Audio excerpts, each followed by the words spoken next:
On what should have been the happiest day of her life, just minutes before saying, "I do," 34-year-old corporate lawyer Katharina Lehman stared in shock at a document that would forever change her life.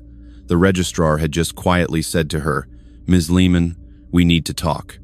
Your fiancé, he's not the man you think he is." In that moment, not only did her dream of the perfect wedding shatter, but also her faith in her own ability to judge people. The man she had loved for 9 months, successful lawyer Marcus Voss from Hamburg, didn't exist. Instead, standing beside her was a chronically mentally ill con man who had been luring women like her to their ruin for years. What Katharina didn't yet suspect in that shocking moment, she wasn't his first victim, and she wouldn't be his last if she didn't act now. This story tells of a highly intelligent woman who thought her legal training would protect her from fraud, only to discover that the most sophisticated perpetrators target exactly where we feel safest, in our trust and our longing for love. Katharina Lehman was a woman who had control over her life. In her Munich office on the prestigious Maximilianstrasse, files from major corporations seeking her expertise in commercial law were stacked high. At 34, she had already negotiated contracts worth millions of euros and was regarded as one of the sharpest legal minds of her generation. Her colleagues respected her for her analytical mind, her ability to maintain clarity even in the most complex legal issues, and her uncompromising professionalism. Outwardly, Katharina embodied exactly what one would expect from a successful lawyer: shoulder-length chestnut brown hair that she usually wore in an elegant knot, intelligent brown eyes behind discreet designer glasses, and a wardrobe that radiated authority and success. Her apartment in Schwabing was a reflection of her personality: minimalist, well thought out, and perfectly organized. Every book had its place, every object served a purpose. But behind this flawless facade lay a deep loneliness that Katharina rarely admitted even to herself. 2 years ago, her 6-year relationship with Thomas had failed, a colleague from her firm. "You love your work more than me?" he had accused her before leaving their shared apartment. "You're so focused on perfection that you forget that love can also mean chaos." These words had hurt her more than she wanted to admit. Since then, all her dates had failed. Men either felt intimidated by her success or bored her with their superficiality. On a gray November evening, as she was once again working late into the night on a merger contract, her best friend Jana came unannounced to the office. "Kathy, this can't go on," Jana said, placing 2 cups of coffee on the desk. "You'll turn 40 before you realize you're living." Jana was the complete opposite of Katharina: impulsive, emotional, and always ready for adventure. She worked as a graphic designer and saw life as a constant experiment. "You're looking for the perfect man like you. Look for a perfect contract," Jana continued. "But people aren't clauses you can negotiate." Katharina sighed and took a sip of coffee. "I just want someone who understands me, someone I can talk to on equal terms. Is that too much to ask?" "No," Jana answered gently. "But maybe you're looking in the wrong places." She was right, and Katharina knew it. The few men she had gone out with in recent months all came from her professional environment or were acquaintances of acquaintances. Superficial conversations at networking events or sterile dinner dates where they talked about careers and real estate prices. Nothing that made her heart beat faster. "You know what?" Jana said, pulling out her phone. "I'm signing you up for a dating app, but not just anyone. One for academics. There you might find someone who's both intelligent and interesting." Katharina protested at first, but deep inside she yearned for change. For someone who shared her passion for complex legal issues, but could also see and love her vulnerable side. Someone with whom she didn't have to talk only about work, but also about dreams, fears, and the small moments that make life worth living. The profile Jana created for her was honest but charming. Corporate lawyer who wants to live beyond paragraphs too, looking for someone who appreciates both Kant and cooking shows. The photo showed Katharina not in a business suit, but in jeans and a sweater while hiking, smiling and relaxed. It was a picture that showed a different side of her, the woman she wanted to be when she finally found the right partner. What Katharina didn't suspect in that moment, hundreds of kilometers away, in a supervised residential facility in Hamburg, a man was scrolling through exactly such profiles. A man who, after years of deception and fraud, was looking for his next victim. A man who had learned that successful, lonely women were the most grateful targets. and Katharina's profile had just caught his attention. If you want to know how even the smartest people can become victims of manipulation, then subscribe to this channel. Because what happened to Katharina next shows that intelligence alone doesn't protect against the most sophisticated conmen. 3 days after Jana had put her profile online, Katharina received her first message from Marcus Voss. It wasn't the usual superficial, "Hey, how's it going?" message she had received from other men. Instead, he wrote, "I read your comment about the complexity of the new Supply Chain Act. As someone who works daily with international trade contracts, I share your concerns regarding practical implementation. Would you like to discuss the legal pitfalls over coffee?" Katharina was immediately fascinated. Here was someone who not only recognized her professional competence, but could also contribute substantively. She clicked on his profile and saw an attractive man with a well-groomed appearance. Marcus Voss, 39 years old, partner in a Hamburg law firm, specializing in international commercial law. His photos showed him in elegant suits, in front of Hamburg City Hall and in a modern office. He looked like the male version of herself, successful, professional, serious. Finally, someone who understands what I'm talking about, thought Katharina as she answered his message. She wrote back, "The Supply Chain Act is indeed a legal minefield. Especially the liability regulations for parent companies are problematic. I'd be happy to hear your perspective." Her response was polite but restrained. She didn't want to seem too eager. Marcus's reply came just 2 hours later, and it was impressively detailed. He quoted current court decisions, referenced European directives, and showed an understanding of the subject matter that only someone who worked with it daily could have. This man knows what he's talking about, thought Katharina, and for the first time in a long while, she felt genuine excitement at the thought of a date. What Katharina didn't know, Marcus Voss did exist, but not as he presented himself. The real Marcus Voss was a successful lawyer in Hamburg, that was true, but the man writing to her was not him. It was Michael Brenner, a 39-year-old patient at the Ochsenzoll psychiatric clinic who had been stealing identities for years and posing as successful men to deceive women. Michael had a photographic memory and a disturbing gift for immersing himself in other personalities. In the clinic library, he read legal journals daily, studied court rulings, and acquired knowledge that was professional enough to fool even experts. His therapists had described his intelligence as extraordinary but misdirected. He suffered from a combination of narcissistic personality disorder and delusions of grandeur that drove him to present himself as more successful than he was. For their first meeting, they suggested a cafe in downtown Munich. Katharina was nervous but hopeful. She had chosen an elegant but not too exciting outfit, a black blouse, a gray blazer, and a discreet pearl necklace. She wanted to appear professional but also approachable. When she entered the cafe, she recognized Marcus immediately. He sat in a corner, in a perfectly fitting dark blue suit, reading the Financial Times. He was even more attractive than in the photos. Tall, confident presence, well-groomed appearance, and a smile that seemed both warm and intelligent. When he saw her, he politely stood up and shook her hand. "You must be Katharina," he said with a deep, sonorous voice. "Marcus Voss, it's a pleasure to meet you." His way of speaking was refined, almost a bit old-fashioned, but she found it charming. Here was someone who took the time to choose words consciously. The first 2 hours flew by. Marcus proved to be a brilliant conversationalist who could talk not only about law, but also about literature, politics, and philosophy. He quoted Kafka and Mann, discussed current political developments in Europe, and showed an education that impressed Katharina. Finally, she thought, someone who's on my wavelength. What she didn't notice were the small inconsistencies in his stories. When he talked about his alleged firm, his descriptions became vague. His stories about famous clients sounded too perfect, too much like from a textbook. And sometimes, when she asked a very specific question, he hesitated a moment too long before answering. "I work mainly with international corporations," he said when she asked about his biggest cases. "Unfortunately, I can't go into much detail due to confidentiality obligations." "I'm sure you understand that."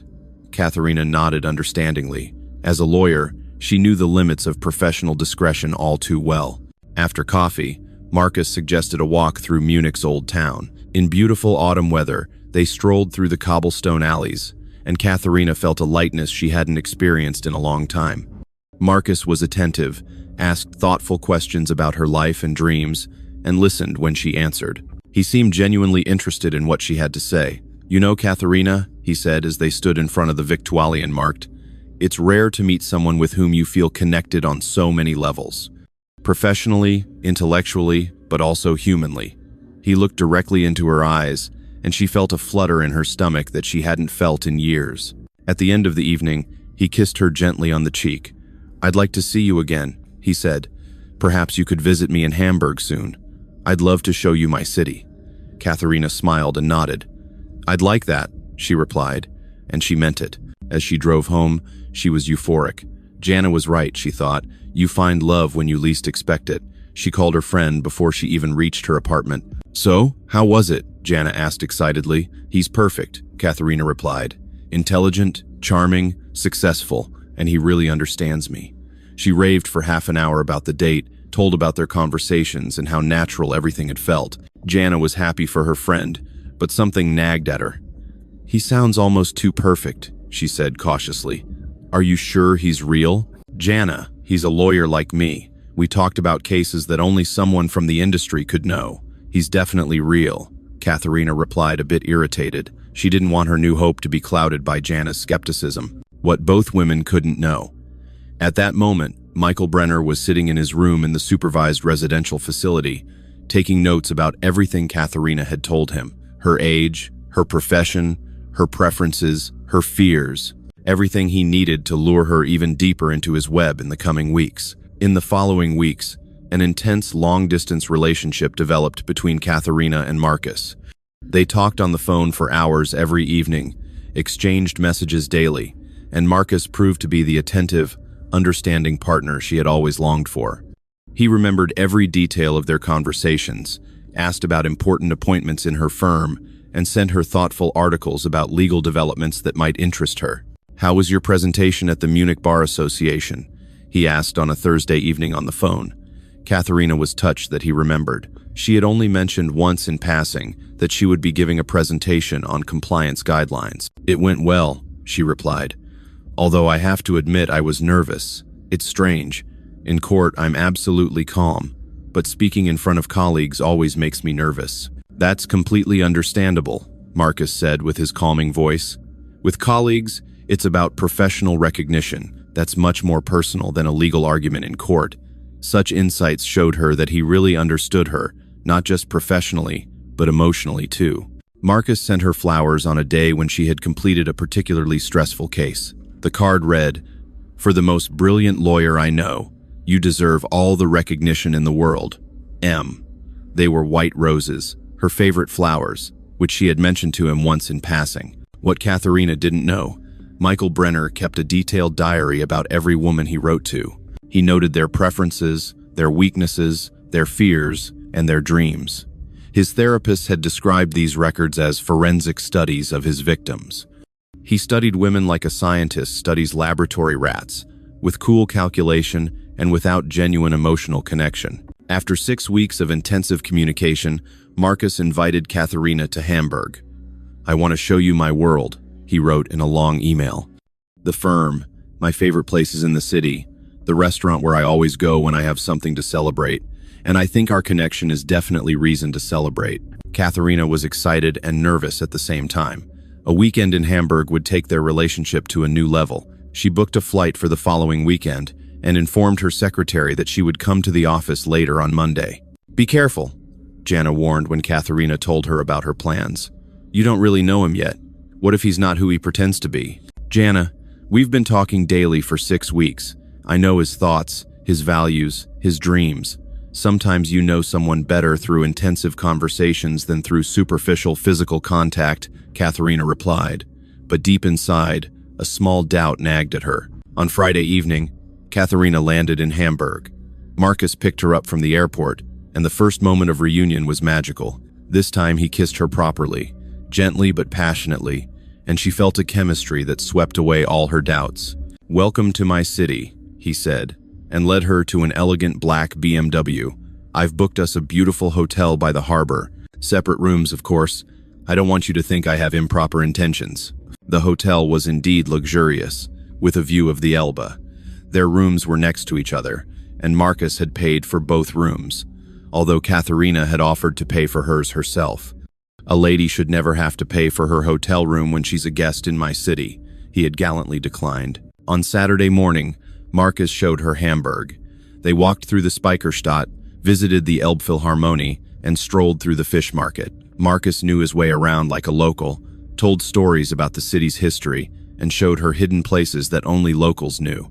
He seemed relaxed and authentic, far from the calculating con man he actually was. What Katharina didn't notice: Marcus systematically avoided certain parts of the city. When she suggested visiting his firm, he skillfully deflected. "There's nobody there on weekends," he said. "Besides, I don't want to waste our time with work. You'll see me in a suit again on Monday. Today, I just want to be the man who's falling in love with you." These romantic words made Katharina's heart beat faster. On Saturday evening, they went to an exquisite restaurant overlooking the Ulster. Marcus ordered an expensive bottle of wine and conducted intelligent conversations about everything, from Hamburg's history to current legal developments. He paid the bill without batting an eyelash, although the dinner had cost more than €200. "How can you afford this?" Katharina asked jokingly, but with an undertone of genuine curiosity. "Successful mandates have their advantages," Marcus replied with a charming smile. "Besides, I'd rather invest my money in beautiful experiences with special people than in material things." The truth was different. Michael Brenner had deceived 3 other women in recent months and was living off their savings. The expensive hotel, the exquisite dinner, the gifts, everything was financed with money he had obtained through deception. On Sunday morning, they woke up together for the first time, not in the same bed, but at the same time. Marcus knocked on Katharina's door and brought her coffee and croissants to her room. "Good morning, beautiful," he said with a smile that melted her heart. At breakfast, Marcus became more serious. "Katharina, I have to tell you something," he began, and her heart skipped a beat. "These 2 days with you have been the most beautiful of my life. I'm 37 years old and have had many relationships, but nothing has ever felt as right as this." Katharina felt her eyes filling with tears. "I feel the same way," she whispered. "I want to officially ask you for a relationship," Marcus said, taking her hand. "I know the distance is complicated, but I believe we're something special, something worth fighting for." Katharina nodded, too moved to speak. In that moment, she thought she had finally found the man of her life. As she flew back to Munich on Sunday evening, she was in love like a teenager. She wrote Jana a long message. "You were wrong. He's real. He's wonderful. And I think I'm really falling in love." Jana's reply came immediately. "I'm happy for you, Kathy, but promise me you'll still be careful. Love sometimes makes us blind to things we would normally see." Katharina smiled at Jana's chronic skepticism. Her friend was simply too distrustful. Sometimes, she thought, you just have to follow your heart and take the risk of being hurt. Otherwise, you never find true love. What she didn't suspect. In Hamburg, Michael Brenner was already sitting at his computer looking for his next victim. For him, Katharina wasn't true love. She was a project, a challenge that would soon be completed. 3 months after their Hamburg weekend, Marcus's stories began to contradict each other. At first, they were just small things that Katharina noticed with her legally trained attention to detail. Once he casually mentioned an important case before the European Court of Justice that he had allegedly won. When Katharina inquired and wanted to know specific legal details, his description became vague and evasive. "The matter is complicated," he said on the phone. "It's about international trade contracts and EU directives. I don't want to bore you with the technical details." But Katharina wouldn't be put off. As an expert in commercial law, these details would have fascinated her, not bored her. "Marcus, I work with EU directives daily. You can't bore me.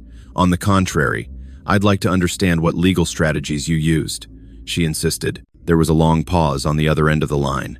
"Katharina, you've been asking a lot of questions lately. Don't you trust me?"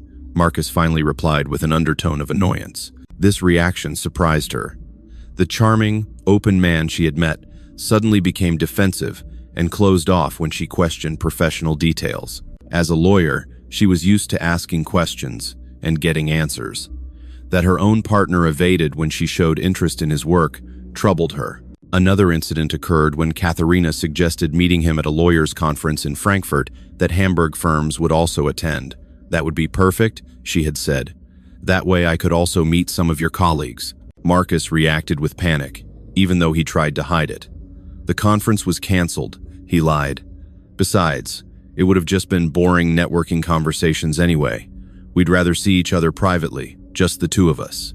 Katharina checked online. The conference was taking place, and several renowned Hamburg law firms were listed as participants. Why was Marcus lying to her? For the first time in months, she Googled his name to find out more about his firm. What she found confused her. There was a Marcus Voss listed as a partner in a Hamburg law firm.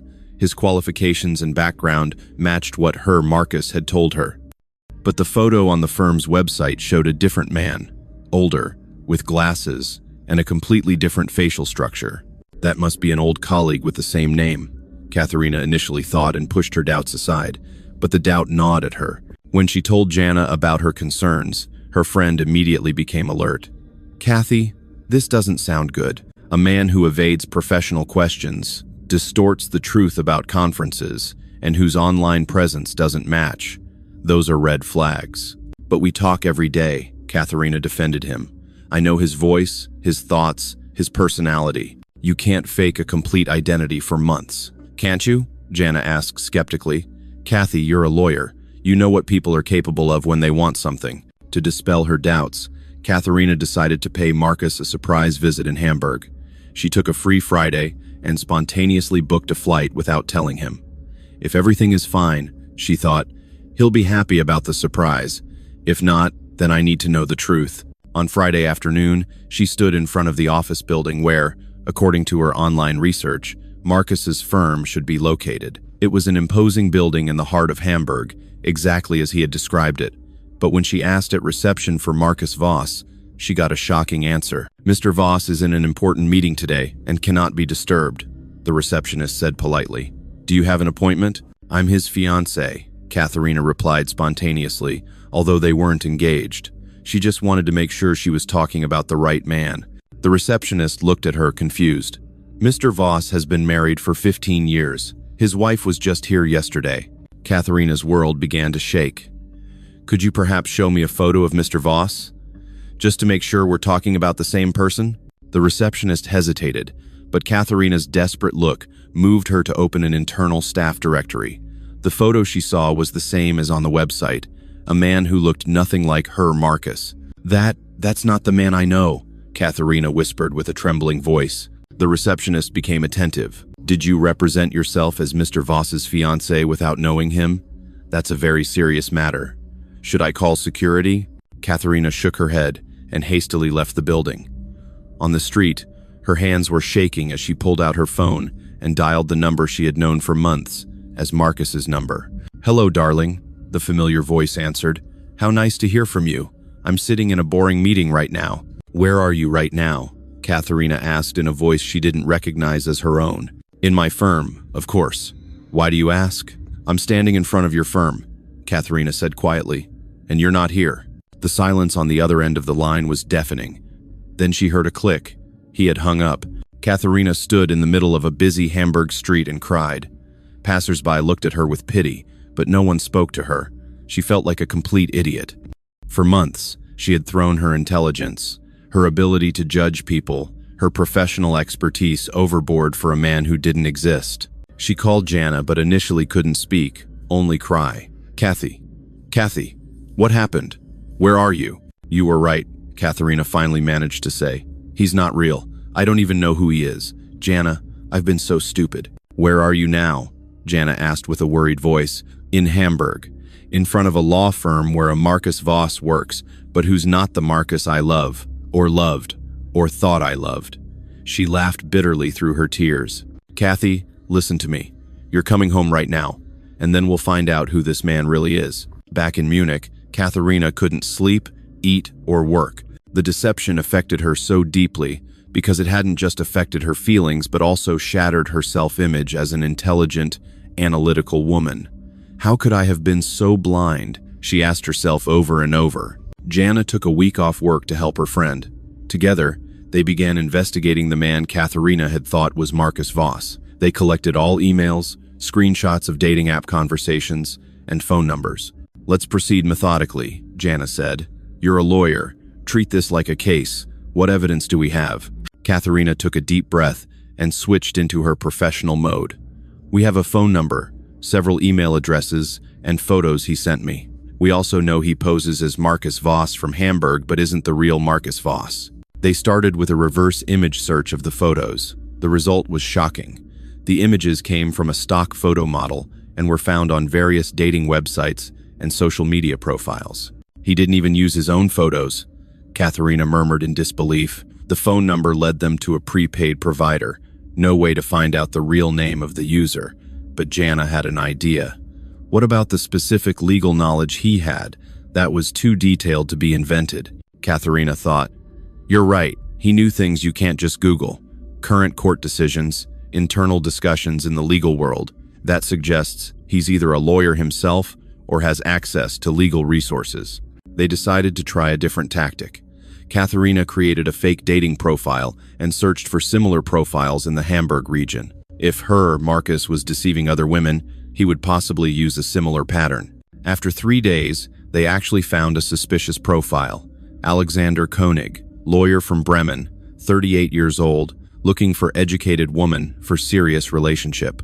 The description sounded almost identical to Marcus's profile, just with different details. Katharina wrote to Alexander and promptly got a reply. The writing style was the same elaborate formulations, the same way of addressing legal topics. "That's him," she said to Jana. "That's definitely the same man." Through further research, they found out that Alexander Koenig was in contact with at least 3 other women. One of them, an architect from Berlin named Petra, was even willing to talk to them. "I thought I was going crazy," Petra told them on the phone. "He wrote to me for months. We built an emotional relationship. Then I was supposed to visit him in Bremen, but he never showed up. His firm doesn't exist." "Did he ask for money?" Katharina wanted to know. "Not yet, but I had the feeling it was heading in that direction. He always talked about financial difficulties, about important investment opportunities. I'm glad I became suspicious before it was too late." Katharina and Jana realized they were dealing with a systematic con man who used multiple identities and manipulated various women simultaneously. But who was he really? The breakthrough came by chance. When Katharina examined the metadata of an email Marcus had sent her, she found an IP address that led to a psychiatric facility in Hamburg Nord. "That doesn't make sense," Jana said.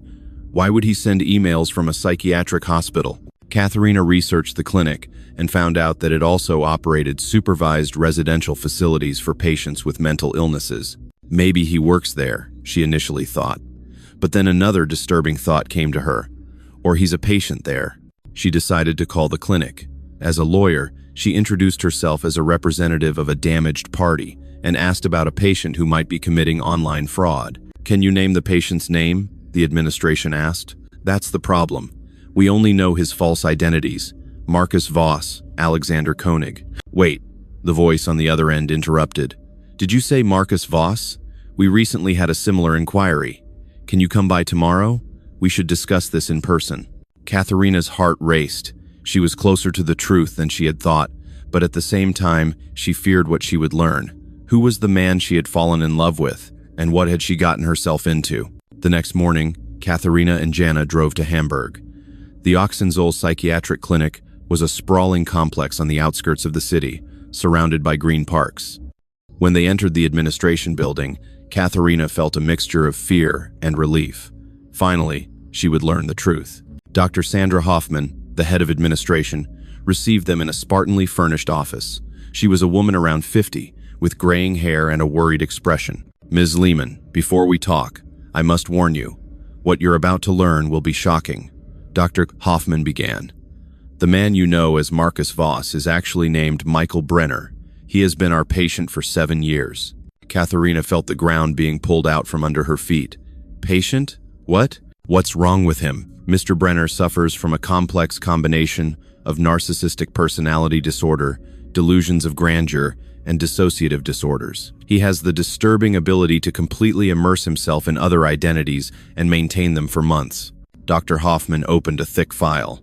"Michael Brenner is 39 years old, as he told you, but he was never a lawyer. He doesn't even have a university degree. What he has is a photographic memory and extraordinary intelligence that he unfortunately uses destructively. How could he know so much about law? Katharina asked in a weak voice. He spends hours daily in our library. Legal journals, law books, court decisions. He studies them obsessively and can recite entire passages verbatim. His therapists say he collects knowledge like other people collect stamps. Jana took Katharina's hand. How long has he been doing this? We know of at least 15 cases in the last 3 years. Michael systematically creates fake online profiles and targets educated, successful women. He studies them for weeks before making first contact. Dr. Hoffman showed them a collection folder. These are printouts of his emails, screenshots of dating profiles, detailed notes about his victims.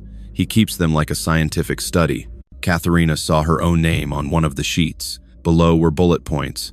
Corporate lawyer, 34, failed long-term relationship, longing for intellectual partner, weakness for romantic gestures. He studied me like a lab specimen, she whispered in horror. That's his method, Dr. Hoffman confirmed. Michael is incapable of genuine emotional connection. For him, people are puzzles to be solved. He manipulates them because it gives him a sense of power and control. But why lawyers? Why specifically legal identities? Katharina asked. Michael has a complicated relationship with authority and status. When he was 12, his father was convicted of fraud. The lawyer who defended his father was the only person Michael ever respected. Since then, he's been obsessively fascinated by the legal world.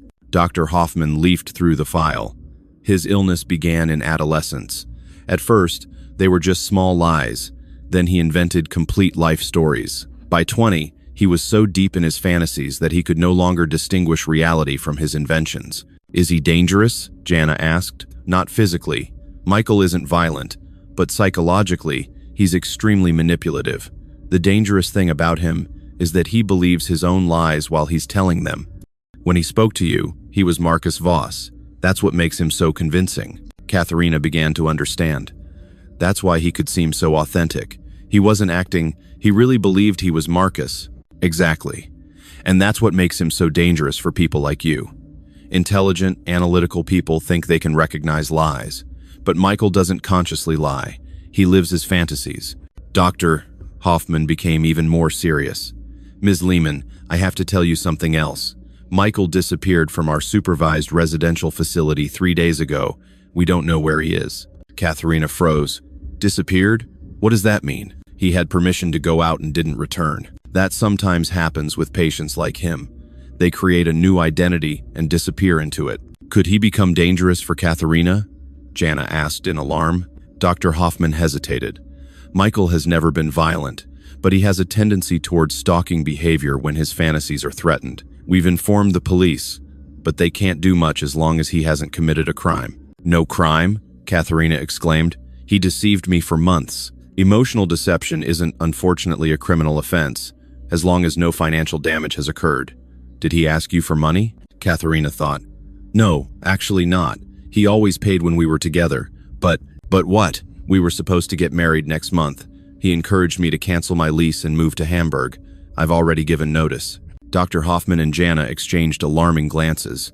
Ms. Lehman, the doctor said slowly. That's his pattern. He builds emotional dependencies until the women are ready to change their lives for him. Then he usually disappears. Or what? Or he begins with the real demands. Money, real estate, complete identity takeover. One victim even signed her house over to him. Katharina felt sick. She hadn't just given her heart to a phantom, but had been about to destroy her entire life for a man who didn't exist. What can I do? She asked desperately. Have you already made wedding plans? Registry office appointments? Yes, next Friday at the Munich Mitte registry office. Dr. Hoffman reached for the phone. I'm calling the registry office immediately. Michael might try to appear with forged documents. That would definitely be a crime. While Dr. Hoffman was on the phone, Katharina sat there trying to comprehend how close she had come to complete ruin. In a week, she would have married a mentally ill con man, would have given up her apartment, her job, her entire life for a fantasy. The registry office is informed, Dr. Hoffman said after hanging up. If Michael shows up, the police will be called. But you shouldn't go there either, Miss Lehman. It could be dangerous. Dangerous how? Jana asked. When Michael's fantasy collapses, when he's publicly exposed, he can react unpredictably. He could become aggressive or completely slip into a psychotic episode. Katharina felt trapped in a nightmare. The man she loved didn't exist. The man who existed was a dangerous con man. And in a week, their wedding was supposed to take place. A wedding that could become her downfall. The week until the planned wedding was psychological trauma for Katharina. She called in sick from work, couldn't sleep, and jumped at every ring of her phone. Michael hadn't tried to contact her since their visit to the clinic, which made her even more nervous. Silence is often more dangerous than communication with someone like him, warned Dr. Hoffman, who called her daily. When he's not talking, he's planning something. Jana temporarily moved in with Katharina because she didn't want to leave her friend alone. She took care of practical things, canceling the wedding venue, canceling the honeymoon trip, notifying family and friends. "You don't have to be ashamed," she kept saying. "You're the victim, not the perpetrator." But Katharina was ashamed anyway. As a highly educated lawyer who dealt with con men and manipulators daily, she felt like a failure. How could I have been so naive? She asked herself over and over. On Wednesday before the planned wedding, something unexpected happened. Katharina received an email from an unknown address. "My dear Katharina, I know you have doubts. I know people have tried to turn you against me, but you know in your heart that what we have is real. Feelings can't be faked. Love can't be invented. I'm not the perfect man I pretended to be for you. I admit that. But my love for you is genuine. Everything else we can clarify if you give me the chance. Come to the registry office on Friday. Let's get married as we planned. Afterward, I'll explain everything to you. Trust me one last time. In eternal love, Marcus." Katharina showed Jana the email with trembling hands. "He really wants to come to the wedding," she whispered. Jana was alarmed. "Kathy, you're not going there. Absolutely not. But what if he's right? What if his feelings were real, even if everything else was a lie?" "Are you listening to yourself?" Jana asked sharply. "The man is a mentally ill con man who systematically manipulated you. His email is still manipulation." Katharina knew Jana was right, but part of her, the part that had loved for 9 months, wanted to believe that something about it had been real. She forwarded the email to Dr. Hoffman, who called immediately. "Miss Lehman, this is very disturbing. Michael is showing all signs of an acute psychotic episode. The language, the logic, the denial of reality. This is extremely dangerous." "Dangerous for whom?" Katharina asked. "For both of you. Michael is in a state where he wants to maintain his fantasy at any cost. If you don't show up to the wedding, he could collapse. If you do go, what happens then? I don't know. Michael has never experienced a situation where his fantasy collapses so publicly. A registry office, officials, official documents that could push him over the edge." Dr. Hoffman coordinated with the Munich police. The registry office was informed, and it was decided that plainclothes officers would be present in case Michael showed up. "We can arrest him as soon as he tries to marry with false documents," explained Chief Inspector Weber, who took over the case. "Document forgery is a crime." On Thursday evening, Katharina received a call from an unknown number. "Katharina?" The voice was the same one she had loved for months, but it sounded desperate and brittle. "Michael," she said, surprised at how calm her own voice sounded. "So you know," he laughed bitterly. "I suppose they told you I'm crazy. They told me you're sick. That's something different. Am I still the same man who said goodnight to you every evening?" Katharina closed her eyes. "I don't know who you are anymore, Michael. I'm the man who loves you. That was always real, Katharina. Everything else, those were just details." "Details? You invented a complete false identity. You made me give up my life for a lie." "No." His voice became louder, more aggressive. "I made you open up, trust, love. Those were the most valuable months of your life, and you know it." Katharina noticed how she was being drawn into his manipulation, just like all those months before. But now she knew the truth. "Michael, it's over. You need help, but not from me. If you don't come to the registry office tomorrow," he said with a coldness in his voice she had never heard before, "then I'll make sure you regret it. I know everything about you, Katharina.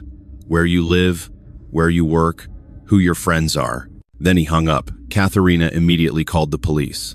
Chief Inspector Weber increased protection and stationed officers outside her apartment. "That was a clear threat," he said. "Now we can arrest him for coercion too." The night before the planned wedding was the longest in Katharina's life. She lay awake wondering if the man she had loved had ever existed, or if everything, every tender word, every romantic moment, every seemingly deep connection had just been the product of a sick fantasy. On the morning of the wedding day, she received a text. "I'm waiting for you. Don't let me down. M." The trap was set. But who would walk into it? Michael or Katharina? On Friday morning, the day that should have been her wedding day, Katharina sat in her apartment staring at her wedding dress, which still hung in the closet. It was a simple, elegant dress in ivory that she had chosen with such hope and joy. Now it seemed to her like a costume for a role she should never have been allowed to play. "You don't have to go there," Jana said for the 100th time. "The police have everything under control." But Katharina felt a strange urge to witness the end of this story. 9 months of my life, Jana. 9 months when I thought I had finally found my great love. I need to see how it ends. Chief Inspector Weber had allowed her to wait in a nearby cafe from where she could observe the registry office. Plainclothes police were already stationed in the building, and other teams were waiting in the area. At 11 in the morning, 1 hour before the scheduled appointment, Katharina saw him. Michael Brenner walked slowly down the street toward the registry office, and for a moment her heart stopped. He looked exactly like the Marcus she had fallen in love with. In a dark suit, hair neatly styled, a small bouquet of flowers in his hand. If she hadn't known the truth, her heart would have jumped with joy. But as he came closer, she saw the change. His movements were erratic, uncoordinated. He was talking to himself, gesticulating into the air. The elegant presence had given way to a nervous, almost manic energy. Michael stopped in front of the registry office and pulled out his phone. Katharina's phone rang. "You didn't come," he said, and his voice sounded broken. "No, Michael, I didn't come, but we were supposed to get married. Today is our day. I prepared everything." Katharina watched through the cafe window as he stood in front of the registry office, phone to his ear, looking lost and confused. "Michael, go home. Go back to the clinic. You need help. I need you." He screamed so loudly that passers-by stared at him. "You're the only thing that's real in my life. Without you, I'm nothing." In that moment, Katharina understood something frightening. For Michael, she hadn't just been a victim. In his sick logic, she was the only constant in a life full of fantasies and lies. She had become his anchor to reality, and now that she was taking away that anchor, he threatened to drift away completely. "I'm coming out," she said to him on the phone. "But only to talk." "No, Katharina." Jana held her by the arm. "That's too dangerous." But Katharina saw through the window how Michael was collapsing. He knelt down in front of the registry office, still holding the bouquet, and cried. Passers-by stopped and stared at him, a man who was losing his fantasy publicly. "He's not a monster, Jana. He's a sick man, and somehow I've become part of his illness." Against her friend's protest, Katharina left the cafe. Chief Inspector Weber spoke to her via radio. "Ms. Lehman, stay where you are. We have the situation under control." But Katharina kept walking. When Michael saw her, he jumped up. His face was covered in tears, his eyes wide open. "You came," he whispered. "I knew you'd come. That's love, isn't it? True love." "No, Michael. That's pity." The word hit him like a slap in the face. His confusion turned to anger. "Pity? You feel pity for me?" His voice became louder. "I'm the most intelligent man you've ever met. I know you better than you know yourself. And you feel pity? You don't know me at all, Michael. You loved a fantasy version of me, just like I loved a fantasy version of you." "No," he screamed. "That's not true.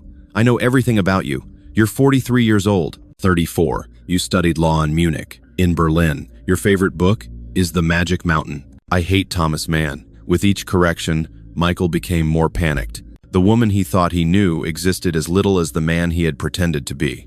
"You're lying," he stammered. "You're only saying that to hurt me." The plainclothes officers approached cautiously. Michael noticed them and became even more desperate. "They want to take me back," he said to Katharina. "To the clinic. But there I'm nobody. There I'm just a sick man in a white room. Here, with you, I'm Marcus. I'm somebody." "You're Michael," Katharina said gently. "And Michael deserves to get help. Michael is weak. Michael is crazy. Marcus is strong. Marcus is successful. Marcus can make you happy." Katharina looked into his eyes and recognized the deep despair behind them. This man lived so deeply in his fantasies because reality was unbearable for him. "Michael," she said calmly, "Show me the wedding documents." Confused, he pulled an envelope from his jacket. Inside was a marriage certificate, perfectly forged, with the name Marcus Voss and a fake ID. "Where did you get this?" "I know people," he murmured. "People who understand that sometimes fantasy is truer than reality." In that moment, Katharina understood how deep his deception went. He hadn't just deceived her, but also himself. He had really believed he could marry as Marcus Voss. The officers came closer. "Mr. Brenner, you have to come with us." Michael saw them coming and suddenly grabbed Katharina's arm. "Come with me," he pleaded. "We can disappear, start a new life. I can be anyone you want." "But I don't want you to be someone else," Katharina said, and she meant it. "I want you to be Michael, the real Michael. And the real Michael needs help." As the officers led him away, Michael completely broke down. He screamed, he cried, he called her name. But it was no longer Marcus's sonorous, controlled voice. It was the voice of a desperate, sick man who was losing his last connection to reality. Katharina stood there and watched as the man she had loved was put into a police car. She cried, not for Marcus, who had never existed, but for Michael, who was so desperate to be someone else that he had lost himself in the process. 2 years after the day that should have been her wedding day, Dr. Katharina Lehman sat in her office reading a letter that made her hands tremble. The sender was Michael Brenner, patient number 4477, Oxenzoll Psychiatric Clinic. Dear Katharina, I know you probably never want to hear from me again. I also know I have no right to write to you. But my therapist says that apology is an important part of healing, both for me and for the people I hurt. I remember everything that happened, every day of our relationship, every lie I told, every moment when I manipulated you. I'm sorry isn't enough, I know that, but it's all I have. You should know. The feelings I had for you were real. They were the only real thing in a life full of fantasies. I know that sounds crazy, and maybe it is, but in my sick logic, you were the reason why Marcus had to exist. Marcus was the man who would have deserved you. I've been in intensive therapy for 18 months. I take medication that helps silence the voices in my head, the voices that always told me Michael wasn't good enough, that I had to be someone else to be loved. I'm slowly learning to be Michael, the real Michael. He's not very interesting, not a successful lawyer, not a charming man who can quote poetry. He's just a sick, middle-aged man trying to find a reason to live each day. But Michael doesn't lie. Michael doesn't manipulate. Michael respects other people, even if he doesn't know how to deal with them. I'm not asking for your forgiveness. That would be too much to ask. I'm only asking you to know that you did nothing wrong. You didn't fail. You weren't stupid. You trusted a person who did everything to appear trustworthy. My therapist says that intelligent, empathetic people are the best targets for people like me because they want to believe that other people are as complex and interesting as they are. Your strength was also your vulnerability. In case you're interested, I'll probably be here for years to come. But for the first time in my life, I don't want to be somewhere else. For the first time, I want to be who I really am. I hope you found peace. Michael Brenner. P.S. I deleted all photos, emails, and memories of our time together, not because they weren't important to me, but because they belong to you. Your memories should be free of my lies. Katharina folded the letter and put it in a drawer with the other documents of the case. She had undergone therapy, sought help, and learned to forgive herself. The pain hadn't disappeared, but it had transformed from shame and self-recrimination to a deeper understanding of human nature. Jana came into her office. So, how do you feel? Strange, Katharina answered honestly. Sad for him, relieved for me, grateful for the lesson. What lesson? That love is complicated, that people are complicated, and that sometimes the greatest strength lies in recognizing when you're vulnerable. Katharina hadn't sought new romantic relationships, but she had found something else. A deeper connection to herself and an understanding that intelligence and emotional wisdom are two different things. She now worked as a volunteer counselor for victims of romance, scams, and psychological manipulation. Her story, her experience, her ability to say, "This happened to me too," helped other women feel less guilty and less stupid. The hardest thing, she often said in her counseling sessions, isn't that we were deceived. The hardest thing is forgiving yourself for having trusted. But trust isn't stupid. Trust is human. And being human is never a mistake.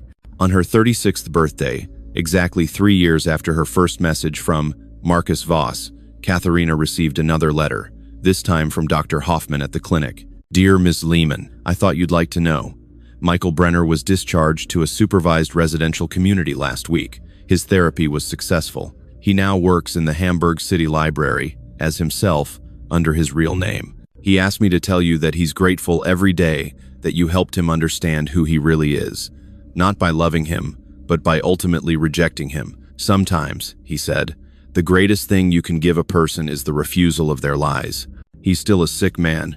He'll probably always be a sick man, but he's now a sick man who knows he's sick, and that's the beginning of any real healing. With kind regards, Dr. Sandra Hoffman. Katharina smiled as she read the letter. She was glad Michael had found help, and she was proud of herself for being strong enough not to nourish his fantasies. She thought of the woman she had been 3 years ago, so intelligent, so successful, so convinced that she could recognize any deception. That woman had been more naive than she thought, but she had also been braver than she had given herself credit for. Brave enough to trust, brave enough to love, brave enough to open herself to the possibility of happiness. And when happiness proved to be an illusion, she had been brave enough to accept the truth and move on. Katharina Lehman had never married the perfect lawyer she had dreamed of, but she had found something else. The realization that she was complete, even alone, that her strength didn't depend on others' recognition, and that sometimes life's greatest lessons come from the most painful experiences. She was no longer searching for true love, but if it came, real, true, honest love, she would be ready. This time with open eyes, a wise heart, and the knowledge that true love never demands that you give up your reality for someone else's fantasies. The story of Katharina Lehman and Michael Brenner didn't end with a wedding or a grand romantic gesture. It ended with something rare and valuable, the truth. And sometimes the truth is the greatest gift we can give each other, even when it initially looks like destruction.